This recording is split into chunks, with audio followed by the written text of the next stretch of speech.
Bangor has a little more than $3 million from the American Rescue Plan Act left over after the City Council awarded several grants. And the big question is, which organizations will get the last of the funding? Some business owners and organization directors say they felt slighted last time around. Our Raya Wooten tells us more.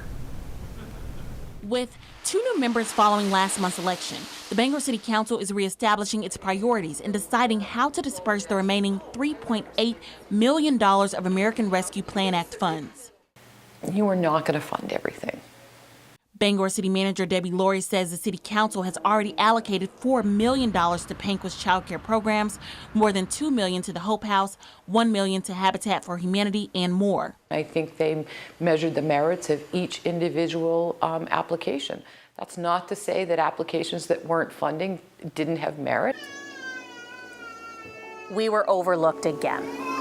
Daycare owner Hallie Rice says, like many business owners, she's drowning in overhead cost, but her application for $15,000 in ARPA funds was denied. She says she feels like small business projects were overlooked to fund larger, more well-known organizations with bigger footprints. If we don't have any way to match that tuition payment, families are absorbing 100% of the inflation that's happening.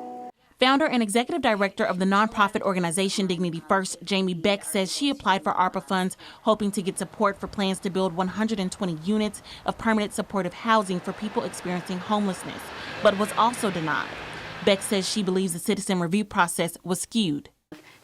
I read through the form for people to volunteer. You didn't have to be a resident of Bangor. You didn't have to work in Bangor. You didn't have to be you didn't have to have any knowledge about how a grant process works. It doesn't mean or construe that someone's project is not valuable. It just means that the City Council had to make some tough decisions, and they did. Beck says she feels like the decision process was rushed and that she hopes City Council members will take a different approach this time around. They still have opportunity to do a lot of good with the money that they have left. In Bangor, Raya Wooten, News Center, Maine. Bangor City Manager Debbie Laurie says city meetings are still open to the public and people in the community are welcome to attend and voice their concerns.